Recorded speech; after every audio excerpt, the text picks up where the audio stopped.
In this video, I'm going to show you how to archive and unarchive chats inside ChatGPT. If you find this video helpful, please consider to like this video and subscribe to my channel. In saying that, let's just jump straight into the video. Alright, so what we want to do is come over to chatgpt.com or OpenAI. From here, open up a chat. So I'm going to use this chat for example, ChatGPT Fun Facts. Now, in order to archive this, there's two different ways we can do it. So on the top right hand side between share and your user profile, there's a three dots here.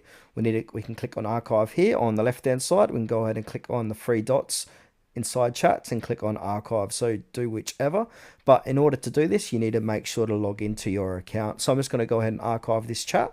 Now I'm going to go ahead and access this chat that has just been archived. So in order to do this, I'm going to click onto my user profile, top right hand corner of the screen, and then click into settings. Once we're inside settings, we got different tabs here. Click onto data controls, then it'll say archive chats. Go ahead and click on manage.